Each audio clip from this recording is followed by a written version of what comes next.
Welcome into the KC Sports Report. I'm your host, Wyman Wheeler, and today we're looking back at Sunday's game against the Cincinnati Bengals. As you know, the Chiefs were able to escape with the victory on Sunday after a walk-off field goal from Harrison Butker, bringing the final score to 26-25. But how did we get there? Well, we have to start all the way back in the first quarter. Joe Burrow and the Bengals started off strong with a 38-yard gain to ex-Dolphin tight end and Chiefs hero Mike Gesicki, if you know, you know, on a 4th and 4, which seemed to indicate worse things to come for the Chiefs. But Spags' defense held firm, getting after Burrow, who threw the ball out of the end zone and forced the Bengals to kick a field goal. The first Chiefs drive of the game featured Pacheco heavily, as well as a nice run from undrafted free agent Carson Steele that was good for a first down. Pacheco was a monster in this game. He looked amazing. He had 19 carries for 90 yards, but unfortunately he fractured his fibula bone and on Monday morning was placed on IR, keeping him off of the field for at least the next 4 weeks. More on that to come later in the video. After Pacheco caught a ball that got the Chiefs to the 1-yard line, Andy Reid elected to kick a field goal instead of keeping the offense out on the field, tying the game in the first quarter, much to the chagrin of many a Chiefs fan. Now, the Chiefs would get the ball back after the Bengals offense was interrupted by a Mike Dana tackle on Joe Burrow as he was attempting to scramble for a first down, but Patrick Mahomes threw another really questionable interception, giving the Bengals great field position at the 32-yard line. This is the second week in a row this has happened. We usually don't see a lot of this from Mahomes, so it's definitely something to look for if this happens again in Week 3 on Sunday Night Football against the Atlanta Falcons.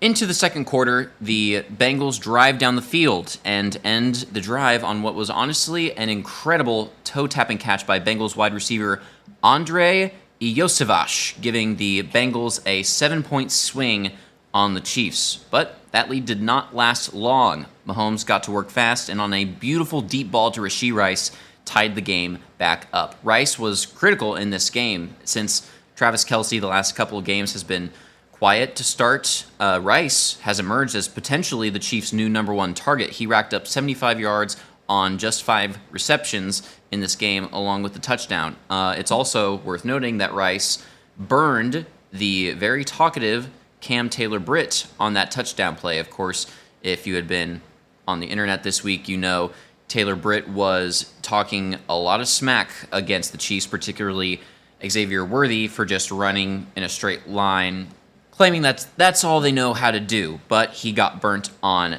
that one. After another push into Chiefs territory, the Chiefs got to Burrow again, this time by way of a Chris Jones, George Karlaftis sack on 3rd and 10, forcing another Bengals field goal. Unfortunately, the next Chiefs drive ended with another turnover. Carson Steele, mentioned previously, fumbled at midfield, setting up another scoring drive for the Bengals. Back at midfield for the Chiefs, rookie left tackle Kingsley Suamataia let Trey Hendrickson crush Mahomes on a big sack. Kingsley had his struggles plenty during this game against Trey Hendrickson, and later in the game would actually be benched, which would lead a lot of Chiefs fans wondering why Reid and Nagy weren't scheming up some extra help for Kingsley on the line for the rookie going against one of the most underrated players in the league at his position. They've clearly gone with just throw the young guy into the deep end and see if he figures out how to swim in this case, but who knows? He handled his performance very maturely. He owned up to it in the after-game press conferences where the press is let in. So here's hoping next week fares better for the young guy. Chiefs Kingdom, of course, is rooting for him. The second quarter would end, and the score would remain 16-10 in favor of the Bengals. The third quarter would begin with a Chiefs drive once again fueled by Isaiah Pacheco on the run and ended with a big man touchdown to Wanya Morris, who proceeded to break it down in the end zone with a little dance. The extra point would make it 17-16, Chiefs lead. The Bengals weren't done yet. However, after a huge 47-yard pickup by rookie wide receiver Jermaine Burton, Zach Taylor, the head coach of the Bengals, would do what Andy Reid wouldn't and go for it on the goal line. Burrow threw yet another touchdown to Iosivas to retake the lead. To end the third quarter, Mahomes threw yet another interception, underthrowing Xavier Worthy this time, and even more unfortunately, it landed in the hands of Cam Taylor-Britt, or rather, one hand. It was a pretty impressive interception. It looked like the Chiefs were going to continue shooting themselves in the foot for the rest of the game, but just when we needed it, Joe Burrow fumbled the ball on a sack, and the ball was picked up by second-year player Chamari Connor, who ran the ball back for a scoop and score Kansas City touchdown. The offense would come back onto the field for a 2-point conversion, but would fail to convert, maintaining a 1-point lead on the Bengals. And ultimately, the defense saved this game for the Chiefs. On a day where Patrick Mahomes was not playing like himself at all, the entire defensive unit stepped up, including superstar in the making Trent McDuffie, who limited Jamar Chase in this game so much so that after a 5-yard gain late in the game, Jamar started jawing off to the ref, arguing for a flag to be thrown, and to his credit, he ended up getting one. It was, however, unsportsmanlike conduct on himself. So, Crybaby Chase had the clamps put on him all game and ended up killing his team's momentum on that drive. Bengals kicker McPherson would knock in another 3 points, making the score 25-23 for the fourth lead change of the second half, but not the last lead change.